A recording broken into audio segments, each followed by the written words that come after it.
नाशिकच्या TCS या नामांकित IT कंपनीतील कॉर्पोरेट जहाद प्रकरणानं संपूर्ण राज्य हादरलं। IT कंपनीमध्ये महिलांचं लैंगिक शोषण आणि धर्मांतरानं सगळीकडे जबरदस्त खळबळ उडाली।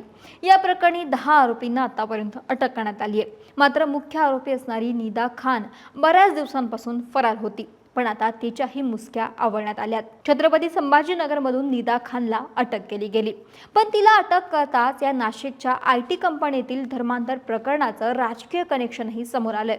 नेमका हा नेता कोण ज्याने निदा खानला मदत केली होती, पाहूयात व्हिडिओच्या माध्यमातून। नमस्कार, मी अक्षता आणि तुम्ही पाहताय सकाळ। नाशिकच्या बहुराष्ट्रीय TCS या IT कंपनीतील महिला लैंगिक शोषण आणि धर्मांतर प्रयत्न प्रकरणातील गेल्या 1.5 महिन्यांपासून फरार असलेली संशयित आरोपी निदा खान हिला अखेर छत्रपती संभाजीनगर इथून अटक करण्यात आली। TCS कंपनीत काम करणाऱ्या महिला कर्मचाऱ्यांचं ब्रेन वॉश करून त्यांना मुस्लिम धर्म स्वीकारण्यासाठी प्रवृत्त करण्याचा प्रयत्न करण्यात येत होता। यासोबतच या प्रकरणामध्ये अनेक महिलांचे मुलीचे लैंगिक शोषण झाल्याचाही प्रकार समोर आला। यामध्ये निदा खानची प्रमुख भूमिका असल्याचा संशय तपास यंत्रणांना आहे। तसा गुन्हाही तिच्यावरती नाशिकच्या देवळाली कॅम्प येथे दाखल आहे। पीडित काही कर्मचाऱ्यांनी देखील तिच्यावरती गंभीर आरोप केले आहेत। तसेच ज्या आरोपींचा या लैंगिक अत्याचाराच्या प्रकरणामध्ये सहभाग आहे त्यांच्या व्हॉट्सअप ग्रुपमध्ये सुद्धा निदा खान होती असंही बोललं जातं। ही निदा खान तिथली HR होती, जी मुलींना हिजाब घालण्यापासून इस्लाम धर्माच्या काही गोष्टी सुद्धा कानावरती टाकायची। परंतु गुन्हा दाखल झाल्यापासून ही निदा खान फरार होती। SITची विविध पथकं तिचा शोध घेत होती। अशात नाशिक पोलिसांच्या पथकानं संभाजीनगर येथील गुन्हे शाखेच्या मदतीनं ही संयुक्त कारवाई केली आणि तिला अटक केली। खरं तर फरार झाल्यानंतर ही निदा खान आधी भिवंडीत लपून बसली होती। नंतर ती मुंब्रा येथे गेली आणि तिथे पतीसोबत लपून बसली। याच दरम्यान तिने कथित गर्भवती असल्यानं तिने महिला डॉक्टरकडे उपचार घेतले होते। त्यानंतर ती मुंबईत राहिली। तिथून तिने थेट छत्रपती संभाजीनगरमध्ये आसरा घेतला। गेल्या 20 दिवसांपासून ती छत्रपती संभाजीनगरमधील नारेगाव येथील कैसर कॉलनीमध्ये नातेवाईकांच्या फ्लॅटमध्ये लपली होती। तिच्यासोबत तिचे आई वडील, मावशी आणि भाऊ देखील राहत होता। निदा खान छत्रपती संभाजीनगरमधील काही वकिलांच्या संपर्कामध्ये होती। तिने नाशिक रोडला सत्र न्यायालयामध्ये अटकपूर्व जामिनासाठी अर्जही दाखल केला होता। तिने अटकेपासून बचावासाठी आपल्या वकिलांमार्फत गरोदर असल्याचं वैद्यकीय प्रमाणपत्र न्यायालयामध्ये सादर केलं होतं। मात्र नाशिक रोड न्यायालयानं हे प्रकरण आंतरराष्ट्रीय सिंडिकेटशी संबंधित असल्याचं सांगत तिचा जामीन फेटाळून लावला होता। यानंतर ही निदा खान मुंबई उच्च न्यायालयामध्ये धाव घेतली होती आणि उच्च न्यायालयामध्ये अटकपूर्व जामिनासाठी अर्ज दाखल करण्याच्या तयारीत होती। तांत्रिक विश्लेषकांच्या माध्यमातून नाशिक पोलिसांना तिच्या ठिकाणाची माहिती मिळाली। त्यानंतर 20 पोलिसांचे पथक तैनात केले होते। हे पथक गेल्या 3 ते 4 दिवसांपासून साध्या वेशामध्ये त्या परिसरामध्ये रेकी करत होतं। महिला अधिकाऱ्यांसह 20हून अधिक पोलीस कर्मचारी गेल्या 4 दिवसांपासून तिच्यावरती नजर ठेवून होते। संपूर्ण कारवाई दरम्यान पोलिसांनी खाकी गणवेश अथवा पोलीस वाहनांचा वापर टाळला होता, जेणेकरून निदा खानला कारवाईची कुठलीही चाहूल लागणार नाही किंवा ती फरारही होऊ शकणार नाही। अशात गुरुवारी पहाटे तिला ताब्यात घेण्याचं ठरलं होतं, परंतु काही कारणास्तव त्यात बदल केला गेला आणि गुरुवारी संध्याकाळी ही संधी मिळताच निदा खान हिच्या लपून बसलेल्या ठिकाणावरती नाशिक आणि छत्रपती संभाजीनगर येथील संयुक्त पथकानं छापा टाकून तिला ताब्यात घेतलं। महत्त्वाचं म्हणजे अटकेवेळीचा तिचा पहिला फोटो देखील समोर आलाय। आतापर्यंत निदा खानचा सार्वजनिकरित्या एकच फोटो समोर आला होता। तिने हे प्रकरण समोर येताच आपला फोटो देखील एडिट इफेक्ट करून टाकला होता, जो दिशाभूल करण्यासाठी टाकला असावा असा पोलिसांचा संशय आहे। परंतु आता या सगळ्या गोष्टी समोर येतीलच, पण धक्कादायक गोष्ट म्हणजे निदा खान हिच्या अटकेनंतर आता या प्रकरणातील पहिलं राजकीय कनेक्शन देखील समोर आले।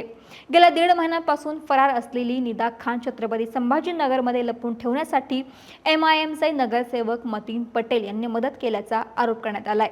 त्यामुळे मतीन पटेल पोलिसांच्या रडारवरती आहेत। निदा खानला MIM नगरसेवक मतीन पटेल यांनी आसरा दिल्याचा देखील आरोप होत असून नाशिक पोलिसांनी पटेल यांना नोटीस बजावलेली आहे। तसेच मोबाईल त्यांचा जप्त केलेला आहे। मतीन पटेल यांनी 2 महिन्यांपूर्वी छत्रपती संभाजीनगरमधील नारेगाव येथील कौसर पार्क परिसरामध्ये एक नवीन घर विकत घेतलं होतं आणि याच घरामध्ये निदा खानला ठेवण्यात आलं होतं। घरात तिचे आई वडील, मावशी, भाऊ यांच्यासह ती लपून बसली होती। पोलीस तपासामध्ये तसं निष्पन्न झाल्याचं सांगण्यात येत आहे। त्यामुळे या प्रकरणात आता पटेल यांची चौकशी होणार आहे। त्यातून नगरसेवक पटेल यांची भूमिका केवळ आश्रय देण्यापुरती मर्यादित होती की या संपूर्ण प्रकरणात किंवा कारस्थानामागे त्यांचाही सहभाग होता का, याचाही शोध आता पोलीस घेत आहेत। दरम्यान शिवसेना शिंदे गटाचे मंत्री संजय शिरसाट यांनी या प्रकरणी एमआयएमचे नेते इम्तियाज जलील यांच्यावरती गंभीर आरोप केलेत। या प्रकरणाचे खरे सूत्रधार इम्तियाज जलील हेच असून त्यांची चौकशी केली पाहिजे अशी मागणी मंत्री संजय शिरसाट यांनी केली आहे। ही खान एकटी नाही तर तिच्याबरोबर तिची आई होती, तिची मावशी होती आणि तिला ज्यांनी सपोर्ट केला होता खऱ्या अर्थानं ते एमआयएम होतं। एमआयएमचे माजी खासदार इम्तियाज जलील यांनी मागे सुद्धा त्या संदर्भामध्ये उघडपणे स्टेटमेंटही केले होते आणि एका अर्थानं पाठिंबा दर्शवला होता।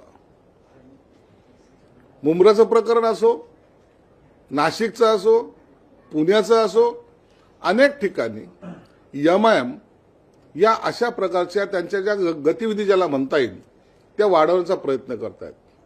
धर्मांतर करणे, मुलींना फसवणे, हे सगळे प्रकार या एमआयएमच्या महाशयाच्या नेतृत्वात होतात। म्हणून ही जी खान जी मुलगी आहे किंवा ही बाई आहे, ही एक मोहरा आहे, छोटासा मोहरा आहे। अशी अनेक त्यांचा नेटवर्क महाराष्ट्रभर त्यांचं जाळं हे पसरलेलं आहे। दरम्यान या सगळ्या प्रकरणानंतर जलील यांच्या घरी सुद्धा पोलीस पोहोचले होते, मात्र त्यांची फक्त चौकशीसाठी केली गेली असं बोललं जाते। पण शिरसाट यांच्या आरोपांवरती इम्तियाज जलील यांनी देखील उत्तर दिलं आहे। संजय शिरसाटांना कवडीची ही किंमत देत नाही, निदा खान प्रकरणात पोलिसांना सहकार्य करेल, पण निदा खानवरती आरोप झाले आहेत, गुन्हा अद्याप सिद्ध झालेला नाही। निदा खान निर्दोष असेल तर तिच्या पाठीशी आपण खंबीरपणे उभं राहू असं स्पष्टपणे इम्तियाज जलील यांनी सांगितलंय। इस लड़की के ऊपर महज आरोप है और उस आरोप के तहत अगर पुलिस ने उसको गिरफ्तार करके लेके गई है तो पुलिस अपना काम करेगी। न्याय प्रणाली, जुडिशरी जो है वो अपने लेवल के ऊपर अपना काम करेगी, उसके अंदर क्या सच्चाई है क्या गलत है करके। और इसका इन्वेस्टिगेशन जहां तक मेरी मालूमात है ये नासिक पुलिस कर रही है, मेरे शहर का कोई पालक मंत्री कर रहा है करके ऐसा नहीं है कि वो प्रेस कॉन्फ्रेंस लेके है तो ये तय करने वाले हैं। अगर उनको कुछ शिकायत है, उनकी कोई तकरार है तो वो पुलिस कमिश्नर के पास जाए, मुख्यमंत्री। मुझे पूरी जानकारी है तो पुलिस के जरिए लेनी है कि क्या रूल है करके, हमारे कॉर्पोरेटर का रहे या किसी का भी रहे है करके उसमें। लेकिन एक बात, रीता देशपांडे रहती तो भी मेरा यही स्टैंड रहता, अगर नैन्सी फर्नांडिस रहती तो भी मेरा यही स्टैंड रहता है करके उसमें। तो हम जो है वो एक बच्ची का जो लीगल राइट है, हम उस लीगल राइट के बारे में बात कर रहे हैं। आप कह रहे हैं कि नहीं नीचे की अदालत में हो गया है तो अब उसको फांसी हो जाना चाहिए करके उसमें। तो अनफॉर्चुनेटली ये जो मीडिया ट्रायल चल रहा है ये अगर हट गया तो मेरे हिसाब से बच्ची को 100% इंसाफ मिलेगा, हमें पूरा विश्वास है। दरम्यान एका गुन्हेगाराला अशा प्रकारे आश्रय दिल्यानं आता मतीन पटेल यांच्या अडचणीमध्ये वाढ होण्याची शक्यता आहे। निदाच्या अटकेनंतर आता या प्रकरणातील आर्थिक व्यवहार, परकीय निधी आणि धर्मांतराचा जाळं उघडण्याची शक्यता आहे। त्यामुळे तिच्या अटकेनंतर तिच्या या चौकशीमध्ये आणखीन कोणकोणत्या गोष्टी समोर येत आहेत हे पाहणं महत्त्वाचं असेल। महाराष्ट्रातील सर्व बातम्यांचे विश्वासार्ह व्यासपीठ, सकाळच्या सर्व सोशल मीडिया प्लॅटफॉर्मला लाईक, फॉलो आणि सबस्क्राईब करा। तसंच सर्व नोटिफिकेशनसाठी बेल आयकॉन प्रेस करायला विसरू नका।